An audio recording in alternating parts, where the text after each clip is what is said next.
ago, my brother got married, my baby brother. He's the youngest of 4. I have 2 brothers that live in Israel. My sister lives in Canada. I live in the US for the last almost decade. And it's very, very rare that we get to come together. It almost never happens. And 5 years ago, it was my brother's wedding, so we all flew in with our children, with our families. And it was really a very special time. And I remember the moment. There was a lot of excitement. We were in this big suite, and we're doing people's hair, and we're fixing up, tailoring people's gowns, and there was a lot of commotion, touching up makeup. It was like an hour before the chuppah was to begin. And my father comes to the door and he says, guys, Bubby's coming from the elevator. And you should have just, I can't even explain the energy, the buzz. Bubby's here, Bubby's here. We were all running to the door, running outside, Bubby, Bubby. And she's coming with her cane like a real queen. And we were so excited. And all the kids and the grandkids are coming around her. And Bubby said, oh, I'm really overwhelmed. Kanai thank God, her 2 children were there, most of her grandchildren, and most of her great-grandchildren. We're talking like almost 20 great-grandchildren were all there coming near her. And she said, I have to sit down. We brought her a glass of water. We said, it's okay. We gave her some air. We were fanning her. We were just sitting by her feet, calming her down, just quiet. Everyone was quiet, waiting for her to catch her breath. And my grandmother said words that I never want to forget. She said, my whole life, I asked myself, why me? Why me, God? Why did you have to take my whole family, not one survivor left, to be alone in this world without anybody? She said, but today, surrounded by all of my beautiful nachas, my children, my grandchildren, my great-grandchildren, she said, I can't ask God anymore why me, because today I see that I have more than I ever could have dreamt of. Thank you for coming. It's very, very special that we are here and that so many of you really tried to upgrade Bubby's ticket to come, and it's just been tremendous. It's just been such an honor. And it is an amazing honor for me to be standing beside Bubby Guta, because she's really a heroine, and she survived the worst atrocities ever known to mankind. She's our light, and she's our inspiration. She emerged from the depths of the darkest periods of our history as a young, beautiful woman who moved forward with hope and passion. She and my father-in-law successfully raised 2 amazing children. And may Hashem continue to prolong Bubby Guta's life until 120. I would like to dedicate this event in memory of my mom, Aleha Shalom, who was also a survivor, who recently passed away at the age of 100. May Hashem bless her neshama. May she have an aliyah. Hendel Leah Bas Vav V'chaya. Okay. First of all, I would like to thank you all for coming and sitting here and listening to this elderly lady telling the story what I went through during the war, which started in 1939. My name is Guta Fleising. I was born in Warsaw in 1921.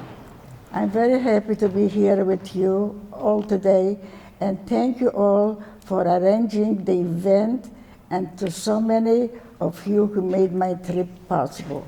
I would like to thank my granddaughter, Ivale. I always still call her Ivale because since she was a little girl, she's still my Ivale. My daughter-in-law, Harriet, who's amazing to me, and to Tia, who made sure that my stay would be comfortable. Thank you, Tia. Thank you. I was the oldest of 7 children. My father worked in a carpentry and renovation with his brother before the war. We were living a very simple life and had a very happy home. My father was a very gentleman and a loving one, and my mother was a tough one, but a loving and very, very caring woman to all of us. That we survived the rest, but they didn't survive, none of them.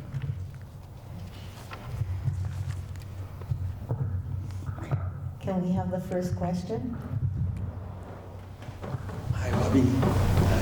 Could you describe life before the war as a teenager for us? When you were a teenager. Well, I was the oldest of my family of 7 children. We lived in Poland, to Warsaw. My father had a store. He did carpentry work and renovation with his brother. They worked for the government. Sometimes the families, my parents were good parents. Yiddish was the language spoken at home. Ours was a religious home, very traditional, and all holidays were observed. My mother was always baking for us, preparing hamantaschen for Purim, latkes for Hanukkah or other nights.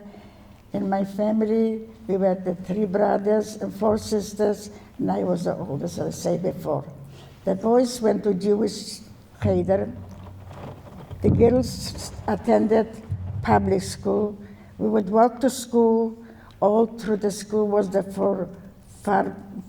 far. I remember always living in the same apartment building and enjoying wonderful friends and neighbors. Our home wasn't too big, but my parents always made the room for the friends and family to be invited. They get so much for their family to be together. They were wonderful parents. Until the war broke out, we were both non-Jewish, we had Jewish friends also together.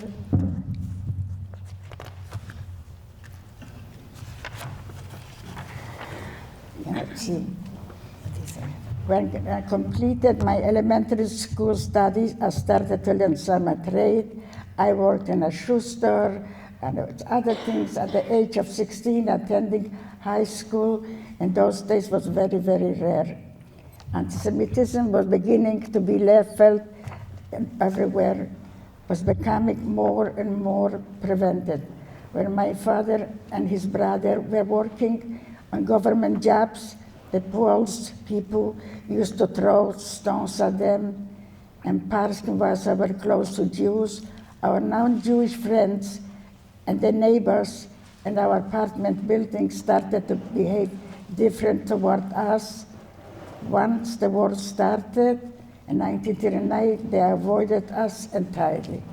If we went the highways or sidewalks, they would ignore us completely. And my youth was very nice with my friends, wonderful.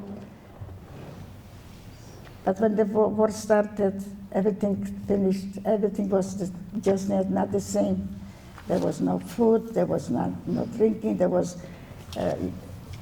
when it just started, just like with the airplanes started to come, with the when even not completely, we didn't have, like telephones or radios or something to hear what was happening.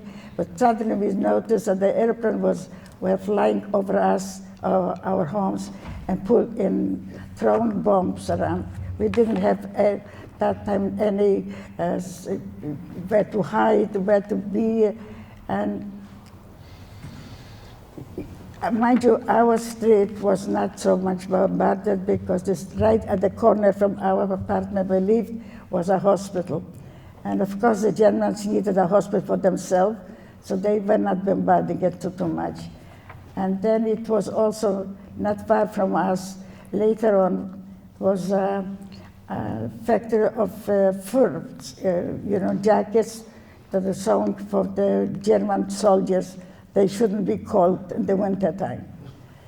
So this factory was very good to many that knew how to sew fur, and they were able to get the jobs there, not paying, but just working and just get a card, and if something happens, so they were able to avoid be taken to,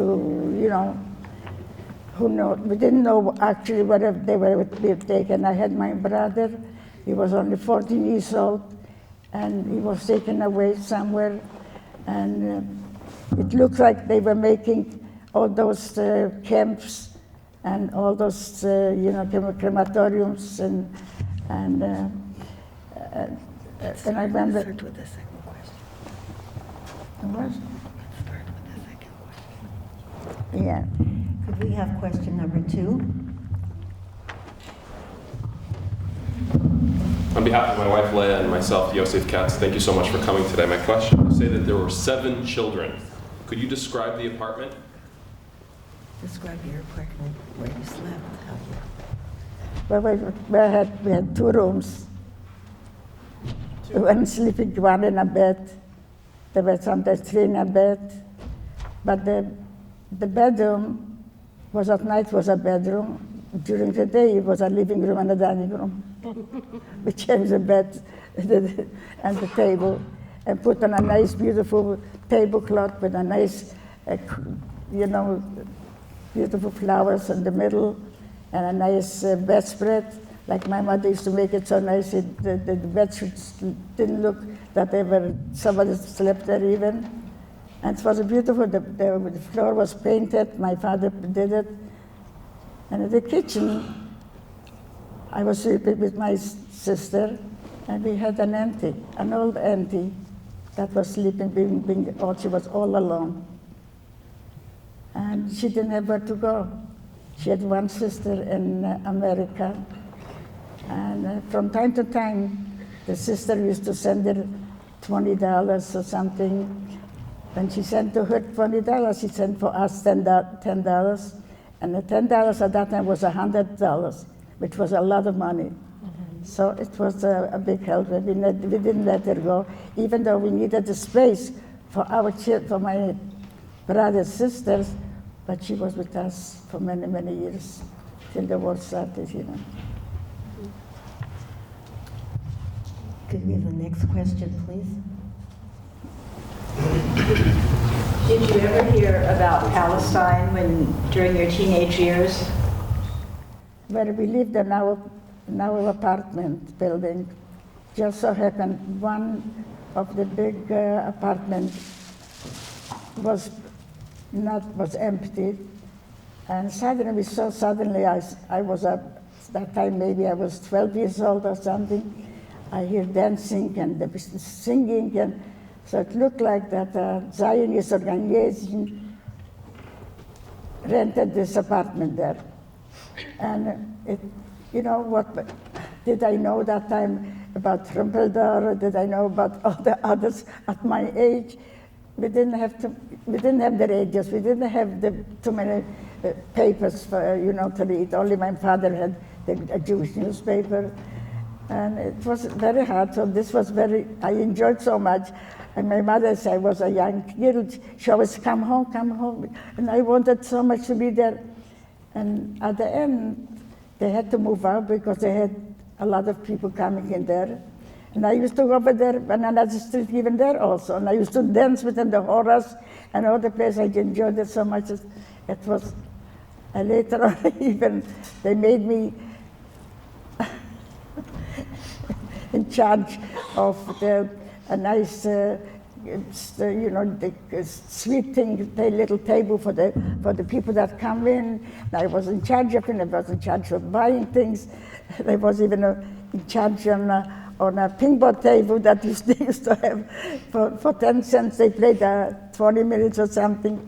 I enjoyed it, and they liked the work I was doing for them. And it displayed me a lot of pride, and sometimes in the summer, not summertime, but in May. What was the holiday in May? Like Bomir. Like Bomer. That's why we all were dressed with these little skirts, no pants. You didn't see pants at all in Poland at those times. A nice little skirt, a white little shirt, and a blue tie. And we were singing out and singing that we would like to have peace in Palestine. At that time it was Palestine, it was not Israel yet. And we enjoyed it. We enjoyed it. Mind you, the Polish people, even though they were anti-Semite, but they understood that this is our holiday. And they let us do it. We were walking and singing and playing. I enjoyed that, mind you. It was really beautiful. Could we have the next question, please? How did you meet your first husband? How did you meet Felix?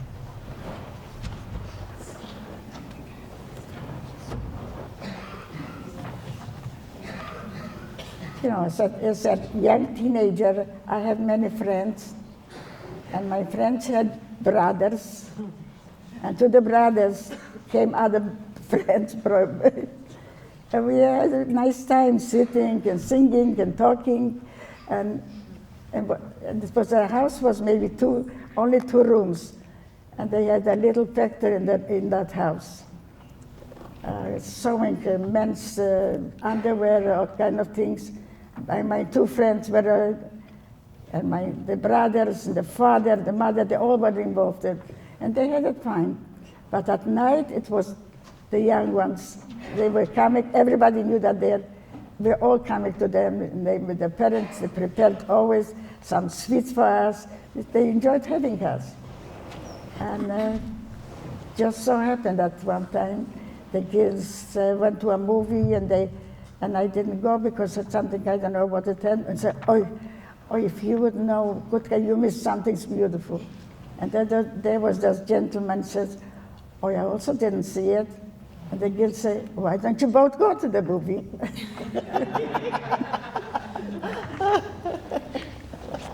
Well, he invited me to come to the movie.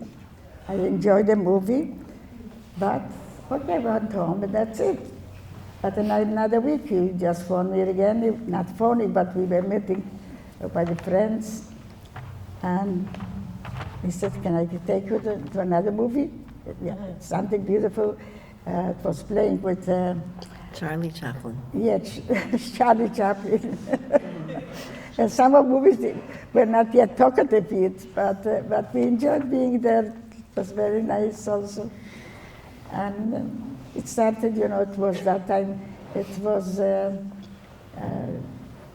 December time already, and he was a furrier and was working, didn't have the time, but he always made the time to ask me to go out with him from time to time.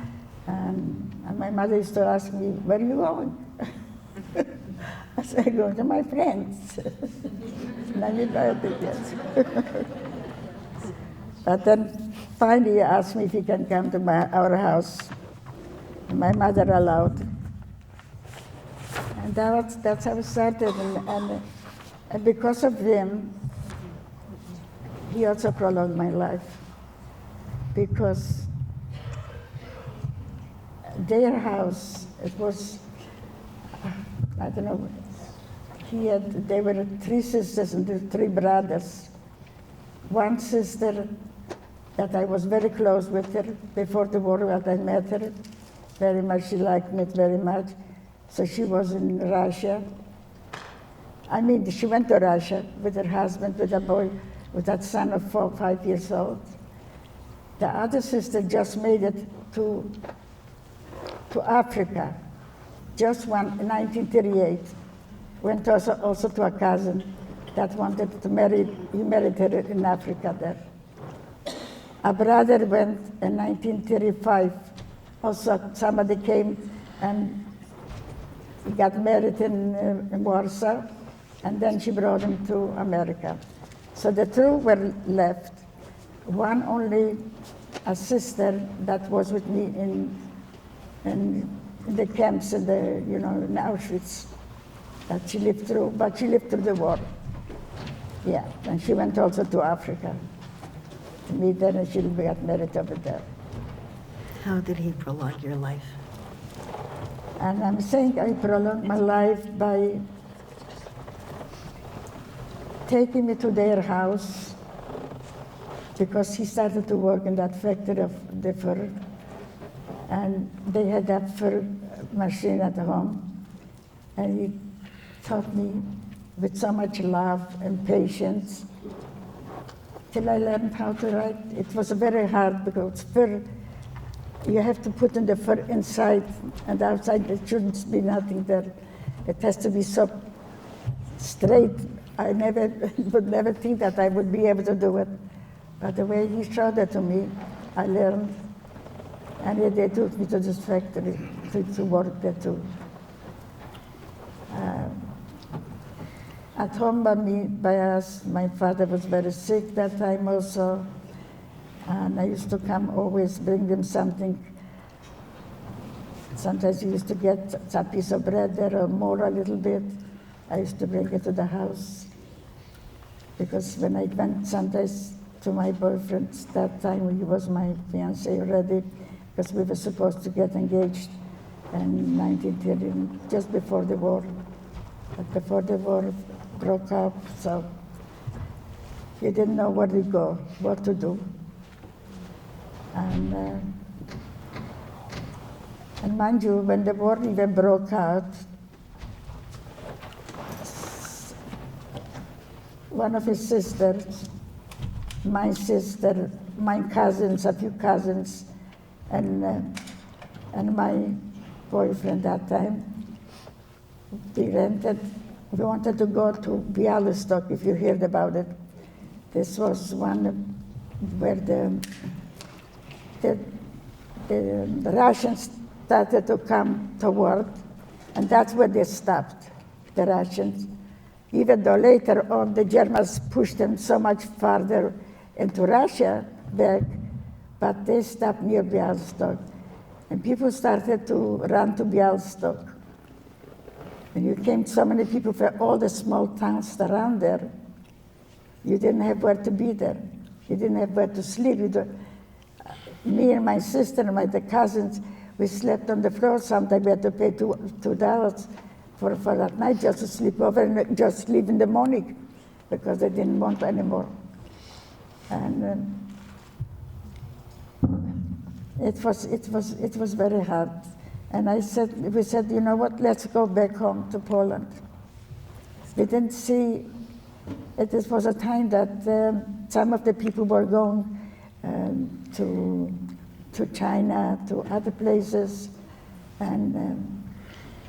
but we had to wait a long time for all these things, and we saw that we had still the house. My parents were still alive, the sister's brother was still, and we didn't expect still what will happen. And we decided to go back. Can we have the next question, please? This question is, where were you and what happened when the war began? I was in Warsaw. And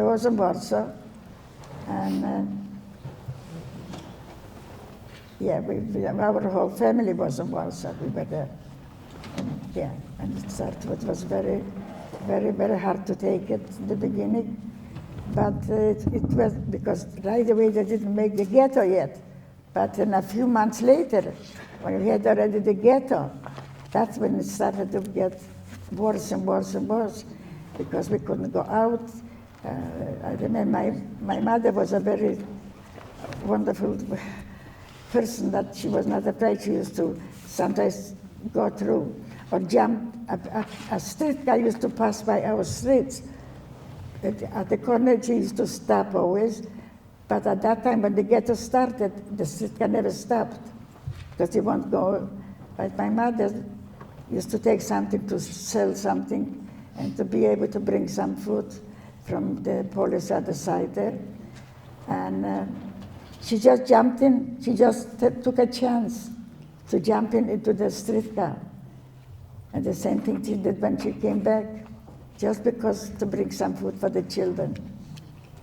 And one night even she went down to buy some bakery things to be able to even to sell it outside. And she went down and it was dark, and she fell and she just, hurt her bone collar, and she broke it, and you cannot put it in a cast. So we went somewhere, we begged somewhere a doctor to come and do something for her, but he just put on all around her with some plasters. And she was lying in bed, a song for the children, their stocking is the one started, a sweater, a pants, a this and that, and she ruined her whole both color. She was in terrible pain all the time, but she was just wonderful to do it for the children.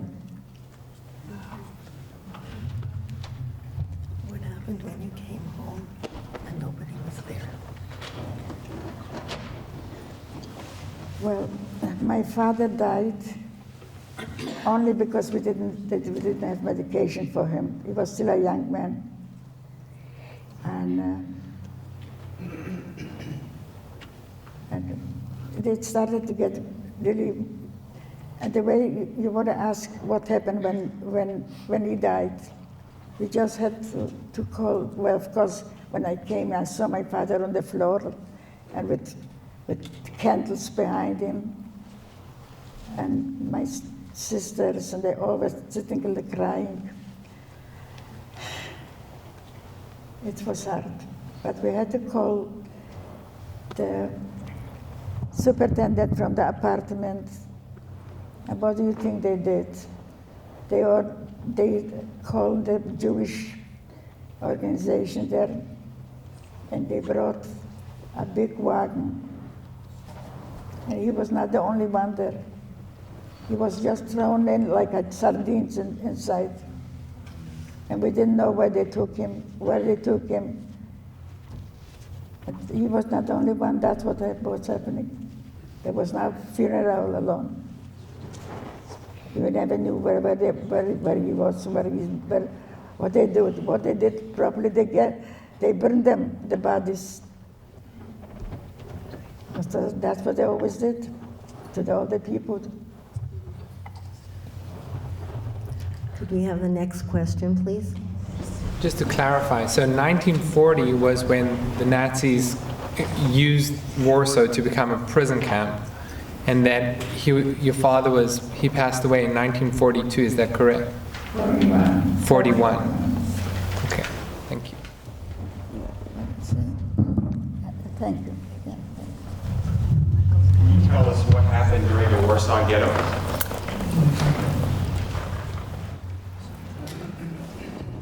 Terrible. We had no food. Could see the little children lying on the outside on the street, their stomachs swollen from hunger.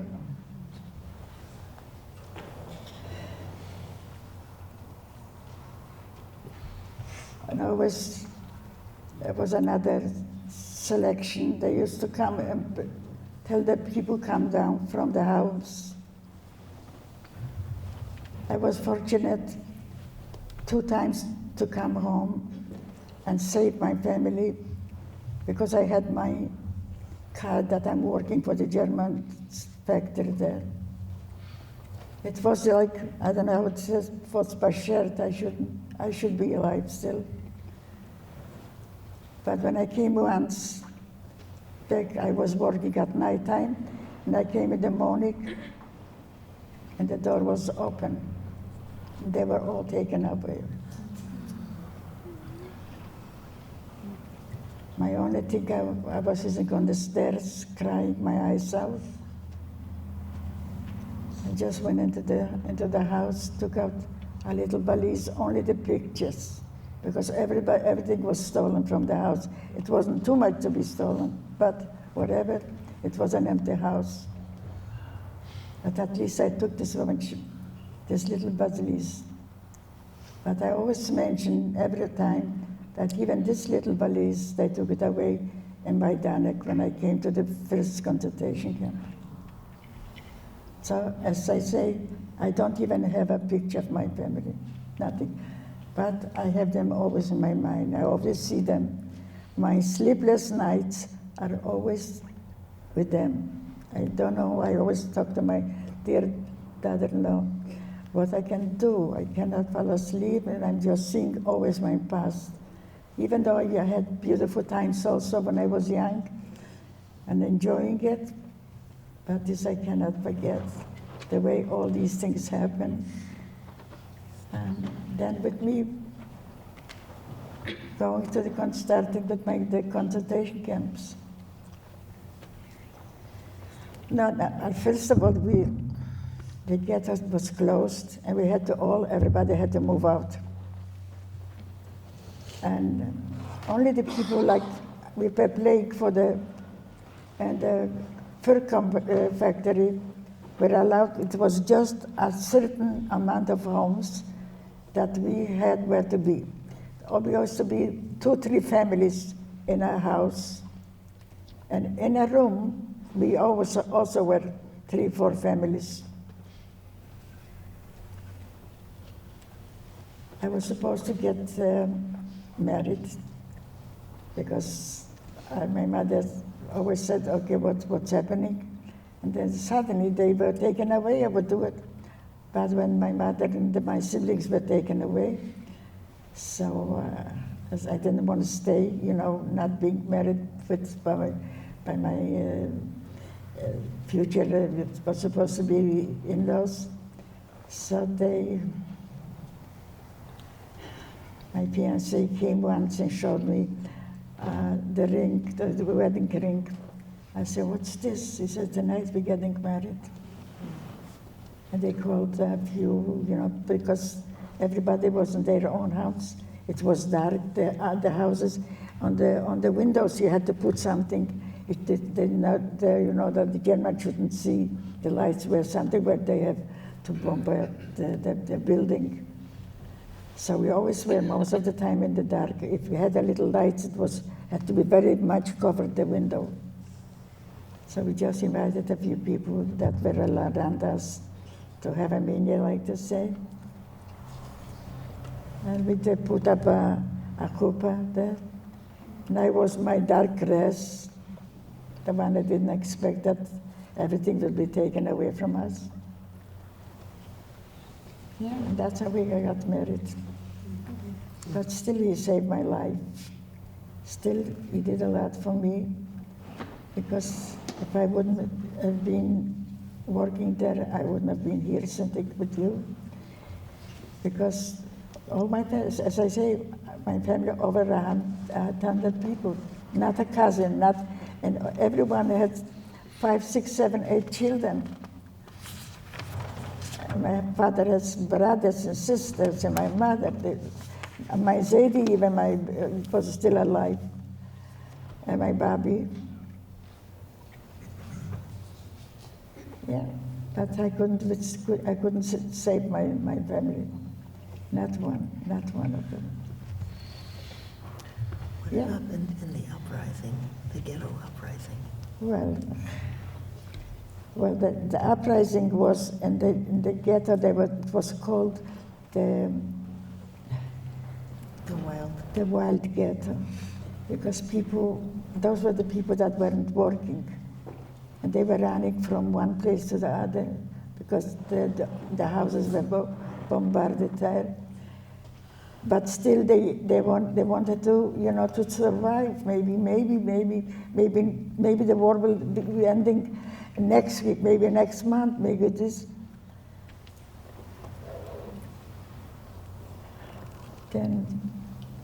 Then suddenly came the time, and they started. We don't go to work, but before this time, the men started to make bunkers. But usually they make a bunker under the stairs or something. But by us, they made a bunker.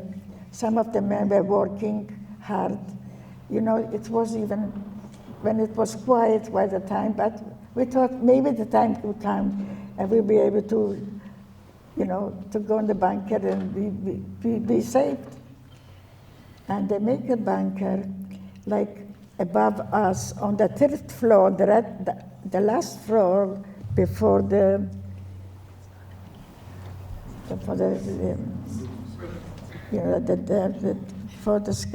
last floor. Yeah, how do you call it? The dach. Oh, the attic, the roof. Yeah, the roof. right, all the doors, yeah. And they closed the door from the third floor. You would never say that there was a door. It was so straight. And we went with a step ladder up on the top and made a hole. And we used to go down to that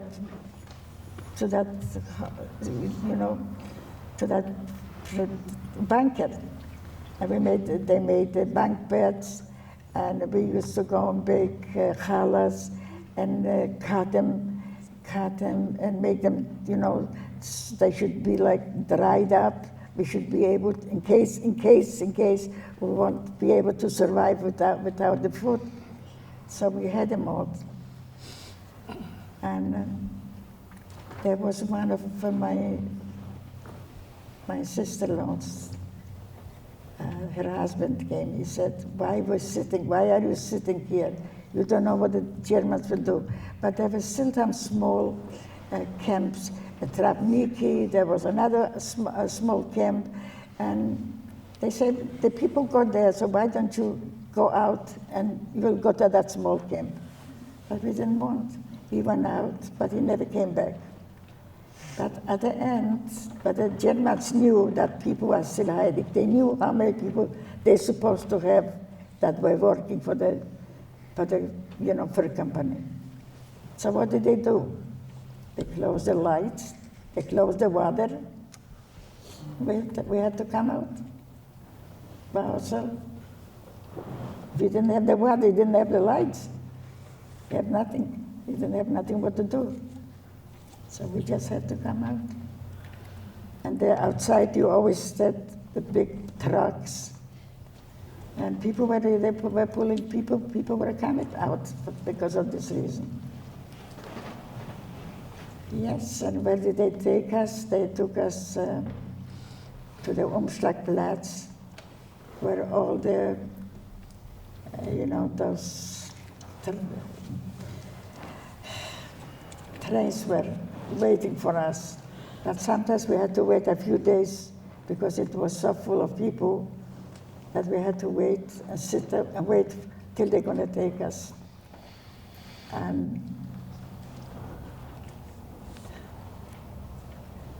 finally it came our time to come. And the trains were terrible, just little windows. And they pushed in so many people in them.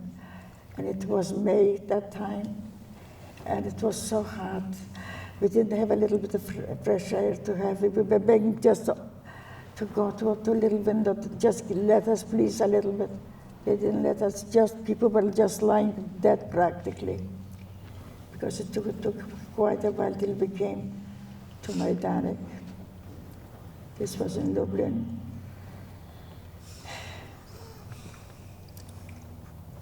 Yeah, and then they took us out over there. We could still have they took away all our things, but only whatever we were, that's what they got. And we went to the banks. And they used to take us to work every day,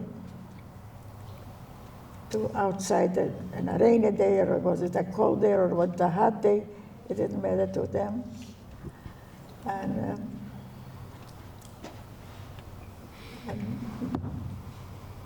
one night they took us out from all the bunks, and we were supposed to go to the gas chambers, but it looks like lots of transports were coming again, and they let us back, and then the following day they took us to Auschwitz. We didn't know where we're going, what it is in our streets. Of course, they took everything off from us, and we were staying in the line. We didn't know why we were staying in the line, but we were staying to make the numbers, on everybody's numbers. This one. And then they shaved our heads. I have our beautiful hair that we had. It was just a little kerchief. When we came out, we couldn't recognize each other between the girls.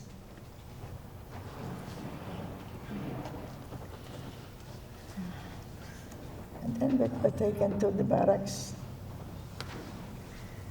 And there were all kind of barracks, all kind of work that we were doing. Some were lucky to work somewhere, to be under just a roof, to have above your head. But some where I worked outside. It was, I don't know, what can I say? I don't know how I survived it. The same thing, going in the rainy weather, sweeping, putting in straw into some, for the soldiers were to sleep, the mattresses. We were lying down. They were bringing some little food just at 12 o'clock, a little bit of water soup. You were not supposed to push each other. I always was avoiding, because otherwise you would get over your head from a German woman.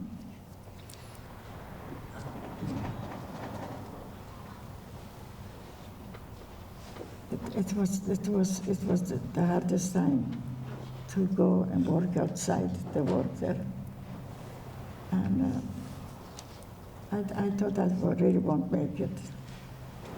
And one day, I was just sleeping. It was, after a few, maybe 2 months or something after this, they gave us coats, like for the winter to put on. But they just gave you a coat. It was long, it was short, was it whatever. I got a coat, it was a double one, something. People went, they told them they're going to work. They always put in one coat and another one. So I figured, okay, I'll be warm properly with it. One night I was lying in bed. We used to lie on those, I don't know if you were there, and you were there, so we were lying 5, 6 girls just on the, where I was, we were on the top. There was some of them were under, and the middle one, I was on top. And I was lying, and I was so cold, so I took my coat and covered myself. And suddenly I touched something on my shoulder. That time they were having the coats making nice high shoulder. And I touch it, and I see that something hard is it. But I didn't say nothing to nobody. And I came the next day, I was sitting in a corner, and I opened it, and I noticed 2 nice rings. What do you do with the rings? What do you do with them? But I had, as I say, my sister on there. After I married that time my husband, his sister was there. And she was lucky always to work inside on the premises. Practically never she went outside. They were sorting, but the people were bringing they were taking away the parcels and sorting all the kind of things. I went to her, I cried to her. I said, maybe you can do something. You know the people outside more than I am, because I always work outside. I just want to have a roof over my head to work somewhere, because I just feel I cannot do it anymore, and I'm falling apart. She said, okay, give it to me, I'll try, I don't know. And after a few days, a lady came, I knew who she was. And of course I was not a name, I was a number. If they call you, it was all a number, not a name. And she called my number. She said, come as a house. And she said, you're going, okay, in German, you're going to work to this and this company. The Schuhmann, that was called, you know what? We were sitting and cutting up the shoes, taking the salt so separate, and this separate, and this is separate. But we were sitting, 10 girls and at the tables. We at least were talking, and we were working, and we were crying, and we were teasing. But at least they saved me a little while also. But still, another time, I woke up in the morning and I feel, oh my God, my head is turning around. And the girls say, you better come up. You know what's going to happen if you're going to stay here. So I went to work, but we were very close, the girls that we were working at least, and they were taking really care of me. The next day, I couldn't also go already to work, so I went to one of her friends that worked night time, and she said to me, see, she was not afraid that I have such high fever. She says, come, when your people will come back, you're going to just join them again, because we always were counted when we went out or we went in. But on the third day, I just couldn't anymore. So they took me to the hospital. But hospital, also on the top, somewhere there. And there were like maybe 5, 6, or 7 women. And suddenly came a girl, and she says to me, what are you like this? You're not even having a little bit of water. You want to die?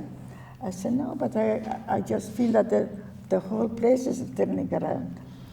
And she had a sister that she used to bring her at night something. They were working together. I'm sure that some people know the story about her.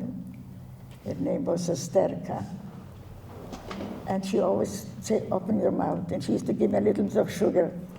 You're going to want to die. Anyways, after 2 days, they call you down. The Germans come in. They tell you enough. Now we're going to see if you're going. If not, you're going to the crematorium. You can go to work. And I say to her, no, I cannot, because the whole place is still. She says, you are going out. You are going with me. I'm going to hold you. You just have to pass by a few minutes. In 3 seconds, and the Germans are staying, and we were passing by. But just be straight. I'm going to hold your hands tight. I always say that she saved my life, but I couldn't save her life. Why couldn't I save her life? She was working with the sister in an ammunition factory. And they found out that some people wanted to burn one of the crematoriums. They found out that the powder came from this factory where she lived. And one day we're coming from work, and they make us stay outside.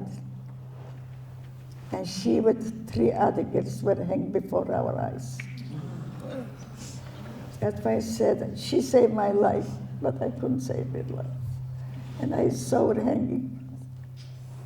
Her sister was taken away from her. The girls were hiding the sister. She shouldn't see that her sister is hanging. There were so many other things that happening that we saw. If somebody ran away, sometimes Polish people, they took the people, somebody there that they were working with the capos, they called us. And they were cut on the way. And the same thing happened. They always used to call us down to see how they were hanging, the people that ran away. But wherever we ran, we didn't have where to run.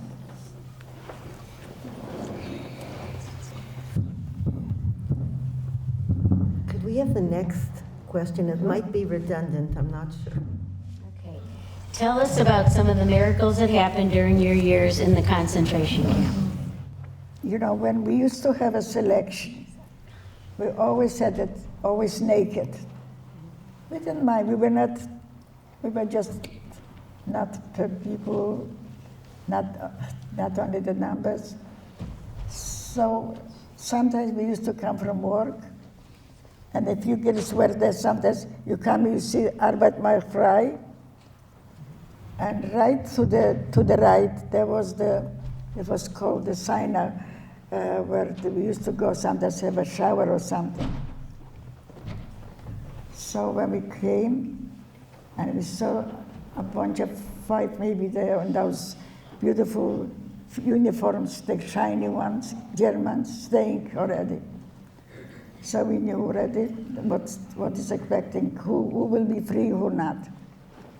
And they said, our men, get undressed. And we put everything on top.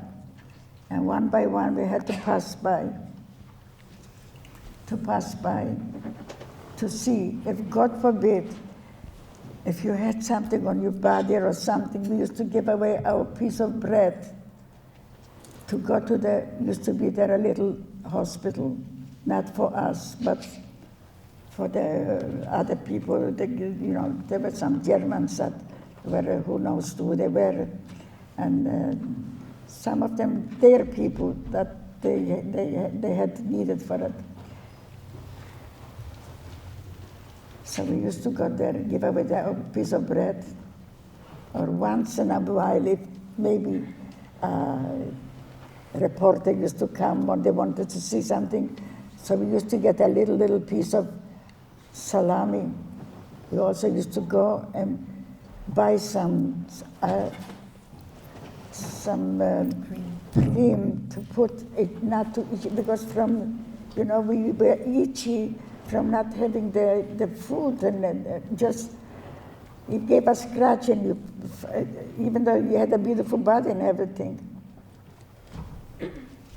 So any little thing they saw, they didn't, the people, when they needed people, they did this with a little scratch even.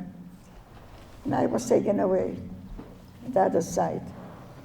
And not only me, some more people were. Where did they take me? To Block 25. Block 25 was a dead block. This was a block where you were taken to the crematorium always. From there, you didn't go out alive.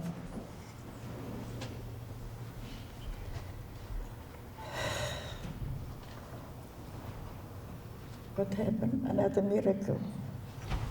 A very big transport arrived from France or from Belgium or who knows, all around, and they didn't have where the people were to put them for the meantime. So they opened the door into us, as they always had in time, because we always were inside the camp. They opened the door and they told us to run. The girls from our bunker, they cried when they saw us coming. They couldn't believe that we were alive. This was in Block 25. Looks like it was a time that we said, where's God? Look what he's doing to your people.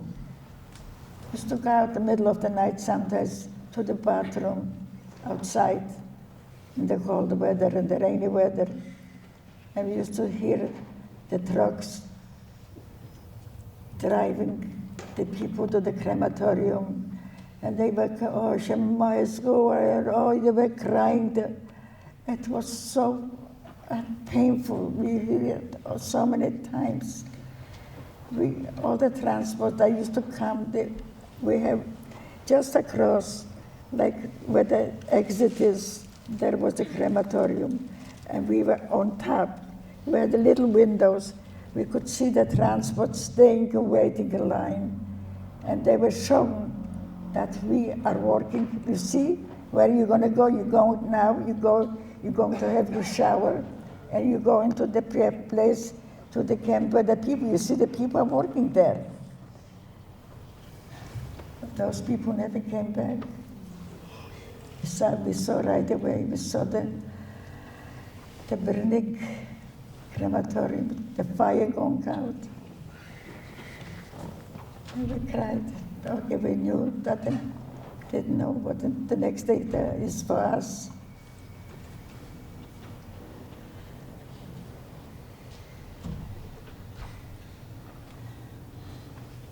It was too hard to take it. That was to say,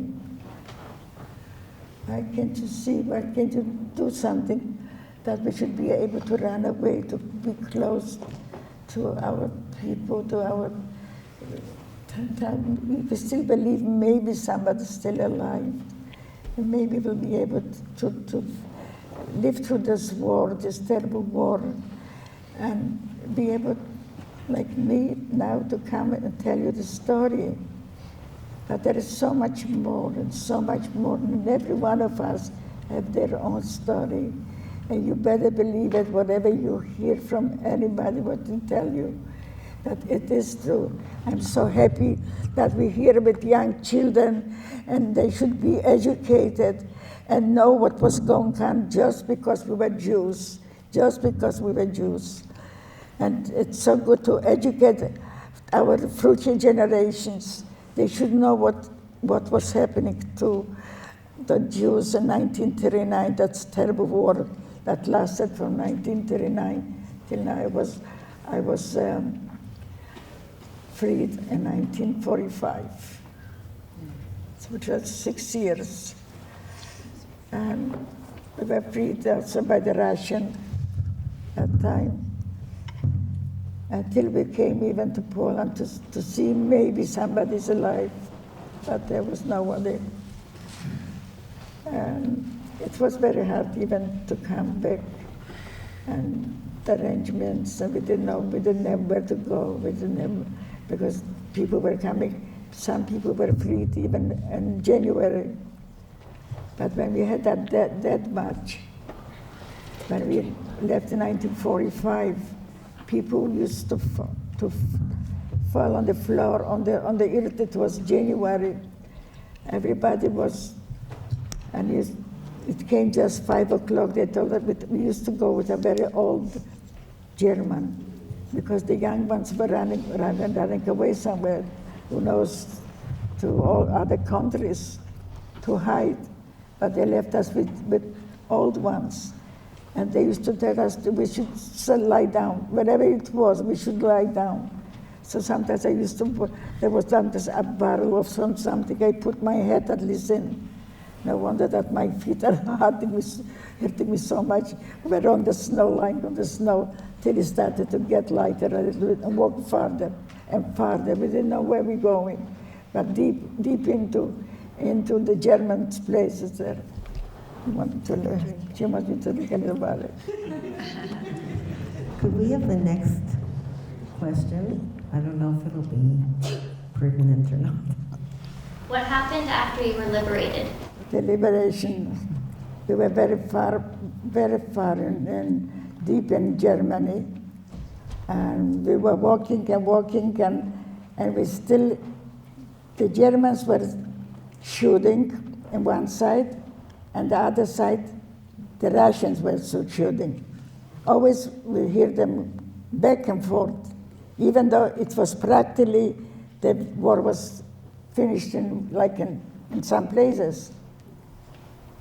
And sometimes some of the men took off their shirts and they hang it out to show them at least they shouldn't shoot, to know that we are just only from the camps, that we are just people that worked there, and they shouldn't shoot us because they didn't know. Until one day we didn't hear any shooting, which meant that the war was ending. And we were just left, we didn't know where to go, where we are. But the Russians started to approach us, to bring us food, to bring us things, to wear. We didn't have to, but used to take us to some places, to stores, just to have something to put on, because we used to be with those blue and white, you know, from the camps. Very, very good. And we didn't have nothing else in the house, but it was very, it wasn't easy even to survive. When after we survived, we didn't have where to go, and the transportation was very bad till we came. It took us months to come to Poland to see if anybody's still there, or we can find somebody. We used to go to the Jewish communities to see maybe somebody's there, but we couldn't find anybody. So we saw, and at the end we noticed that the Polish people in Warsaw were very mean, and they didn't care that we survived the war. They didn't want, because they took all our things away from us, the houses and everything. And then we went to another place, Lodz. It was also a very big town there. And there were more people with survivors already when we came. But the same thing again, we didn't have where to go, we didn't have a place where to be. We always used to be a few girls together, 6, 7 girls, 7. And we didn't have where to stay. It wasn't actually nice that they didn't give us the right place where, at least after this war, we had to stay and we stayed somewhere in an attic, and it was no beds, it was not nice at the beginning, not at all. But we started, started to work at something. We tried to, and to say that to forget, we couldn't forget what we went through. Even though people say forget it already, it's enough. It's enough of talking. Yeah, there are people, I'm sure that you all know, that they say it's enough already talking about it. But how can we forget? How can we forget? Why should we forget? Why should we tell the young people what happened just because we were Jews? Just because we were Jews. What did my little brother, who was 7 years old, lying on the floor, what did he do something wrong? What did I do wrong? What did my other children, my brothers and sisters, but not only mine, but all others, beautiful people, beautiful children, and just went of Kiddush Hashem just because we were Jews? What is the answer for all these things? No, I cannot find the answer. It hurts my sleepless night. I see all my past all the time. I said to my daughter-in-law, what should I do? She said, I'm going to take you to a doctor. If you want the doctor to maybe he'll help you. No, it's too, but it hurts a lot. It hurts a lot, and it's not easy to lose. But I'm very lucky, as I say, that I married after the war a very nice gentleman, and because when I married, I was lucky to have children. Many of us couldn't have children because none of us, we didn't have our periods for 2 years there. None of us, yeah. I don't know, some people say that they gave something, but we didn't. And so some of the girls, it was very hard after to come back. But I was fortunate to give birth after I married my late husband to be a wonderful son who was right here with me. And then I had a daughter after a few years later. But I had them also, but not so easy with a C-section. And we were in the DP camps later on. So it was not also such a picnic before we came to Canada. And those beautiful 2 children, I had 7 grandchildren, beautiful ones. And from those 7 grandchildren, I have Kanehore, 28 great-grandchildren.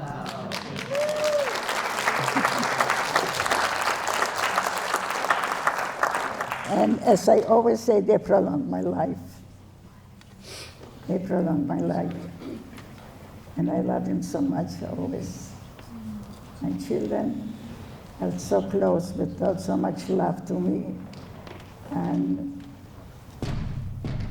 And so graceful how they teach their own children how to behave to elderly people and how to obey and to know and to begin and to be, good Jews and obey the Jews.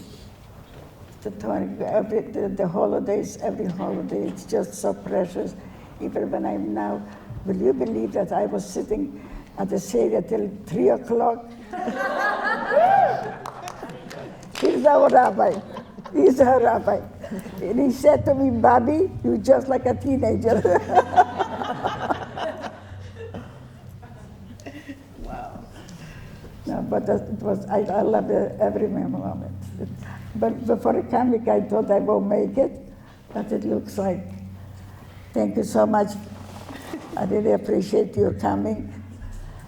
It's hard for me to talk. There's a lot more to say, but thank God that I've survived. And I'm the one that, at my age, being 98 years old, be able to remember it so much. I always say to my friends or to my family, it's so wonderful that I still understand what you're saying to me.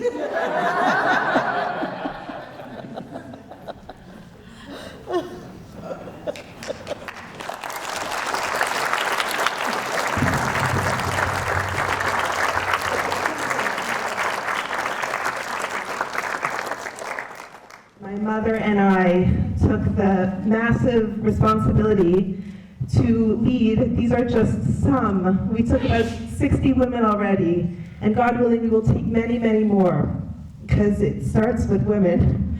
And these women have taken the torch and have lit their families and their communities and their students, and it's going to go further. And I just know that this was very important to me.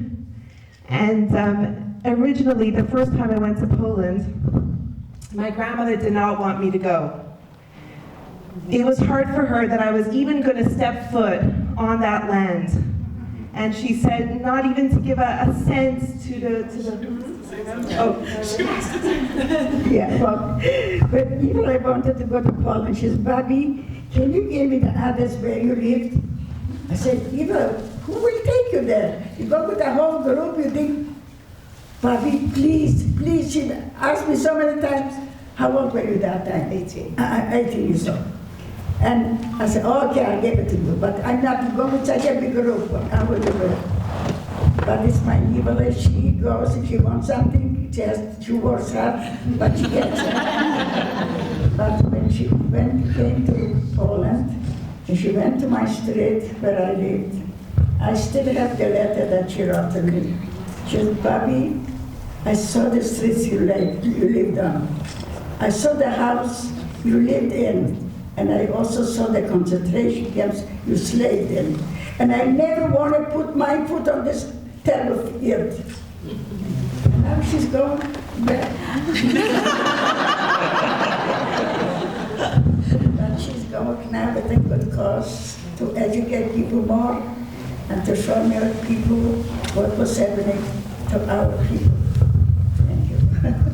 I think what makes the experience so unique is that my mother and I, we kind of take everyone as part of our family, the extended Jewish people, and we link arms and we invite everyone to join us on this journey and to see the beauty and the devastation of Poland, of pre-war Europe, the 1,000 years that we lived there and thrived there, and to understand where we're coming from, and to also step in to the horrors, just enough to know what we need to do to propel ourselves forward. And I just look at all these shining ladies over here, and I'm so blessed, so blessed to call you my sisters. And it's been a real journey, and we thank you, Bubby, for being the inspiration and for, surviving in every sense of the word. And so we, on behalf of these ladies and the other ones that are not here, we have a picture of the two groups that went. They all call you Bubby Guta. And some of the ladies signed it. You have a big fan club, Bubby. Oh my God, oh thank you so much. Oh, this is so good. Oh, where was it? Where were you? But this is the geezer, isn't it? Yes, they're both taken in Israel after we came back from, on this trip, we are in Auschwitz in the morning, and then that very same night, we're standing at the Western Wall. And we're singing and dancing the words, Am Yisrael Chai, that the Jewish people are alive. We're alive, we're thriving.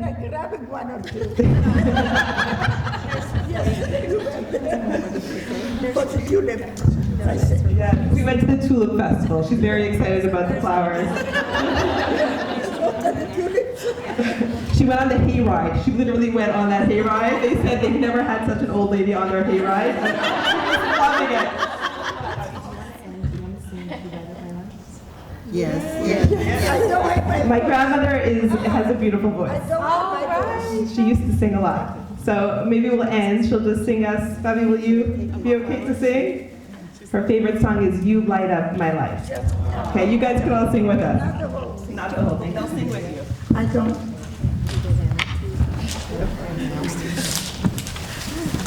I don't have my voice. I love your voice. Bubby Guta sang You Bubby, Light we'll Up back My you up. Life We have at her backup singers. 90th birthday. Yeah. Bubby Guta, you have backup singers here. It's okay. Okay, they'll help you. Can't forget about that. Okay. Okay, ready. I don't know. You light up my life. You give me hope to carry on. You light up my days and fill my night with love. Why should it be wrong when everything seems so bright? Because you light up my life.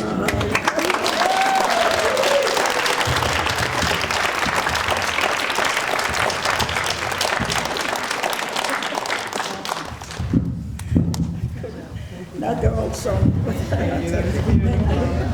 Have a wonderful, wonderful rest of the holiday. Chag Sameach. Thank you so much for coming.